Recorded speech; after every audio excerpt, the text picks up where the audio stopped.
मूर्तिकार की सीख। एक मूर्तिकार था। वह बहुत सुंदर मूर्तियां बनाता था। कुछ समय बाद उसको एक बेटा हुआ जिसने कम उम्र में ही मूर्तियां बनाना शुरू कर दिया था और उसकी मूर्तियां भी बहुत सुंदर दिखती थी।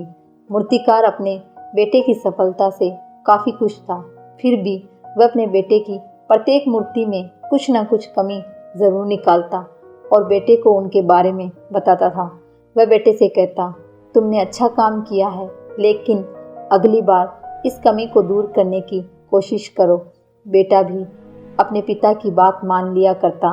उसने अपने पिता की सलाह के बाद अपनी हर मूर्तियों में सुधार करना जारी रखा।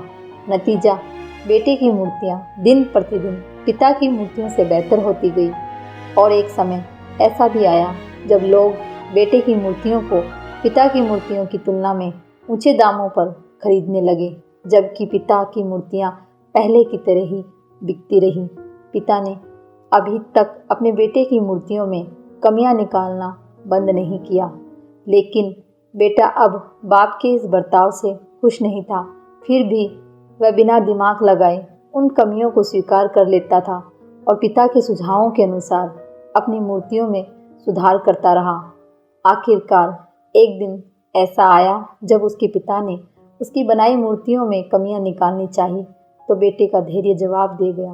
बेटे ने कहा, पिताजी, अगर आप इतने श्रेष्ठ मूर्तिकार होते तो आपकी मूर्तियां मेरी मूर्तियों से कम कीमत पर नहीं बिकती।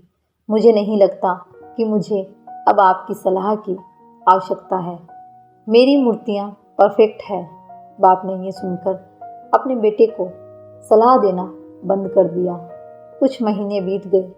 बेटा खुश था, लेकिन फिर उसे एहसास हुआ कि उसकी मूर्तियों की अब उतनी तारीफ नहीं की जाती जितनी पहले की जाती थी।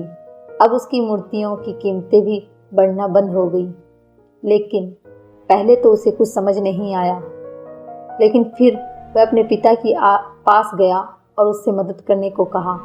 पिता ने बड़े शांति से बेटे की बात सुनी, जैसे उन्हें पहले से ही पता था कि ऐसा दिन आएगा। बाप का चेहरा पर बेटे ने भी ये महसूस किया और पूछा, क्या आप पहले से जानते थे कि ऐसा कुछ होने वाला था? पिता ने उत्तर दिया, हाँ, मैं भी कभी इन परिस्थितियों से गुजर चुका हूँ। बेटे ने कहा, फिर आपको मुझे ये तभी बताना देना चाहिए था। पिता ने उत्तर दिया, शायद तब तुम मेरी बात नहीं समझ पाते। मैं ये भली भांति जानता हूँ और मानता भी हूँ कि मैं मूर्ति बनाने की कला में तुमसे ज़्यादा बेहतर नहीं हूँ। ऐसा भी हो सकता है कि मेरी मूर्तियों के बारे में मेरी सलाह गलत हो, और ऐसा नहीं है कि सिर्फ मेरी सलाह से तुम्हारी मूर्तियाँ बेहतर हो गई, लेकिन जब मैंने तुम्हें तुम्हारी बनाई मूर्तियों में खामियां दिखाई तो तुमने जो बनाया था उससे तुम संतुष्ट नहीं थे। फिर तुम्ही ने खुद को बेहतर बनाने की कोशिश की और उस प्रयास ने तुम्हारी मूर्तियों को बेहतर बनाया और परिणाम स्वरूप तुम सफल हुए। लेकिन अब ये भी उतना ही सच है कि जिस दिन से तुम्हें लगा कि अब तुम्हारे काम में सुधार की कोई गुंजाइश नहीं है, तुम्हारा विकास रुक गया। लोग हमेशा तुमसे अधिक की उम्मीद करते हैं और इसीलिए अब तुम्हें न तो काम के लिए ज़्यादा सराहना मिलती है और न ही इसके लिए ज़्यादा पैसे मिलते हैं। बेटा कुछ देर चुप रहा, फिर उसने पूछा, तो अब मैं क्या करूं? बेटे के सवाल के जवाब में पिता ने एक छोटा लेकिन अमूल्य जवाब दिया, असंतुष्ट होना सीखो। विश्वास करो कि सुधार और बेहतर बनने के लिए हमेशा जगह है।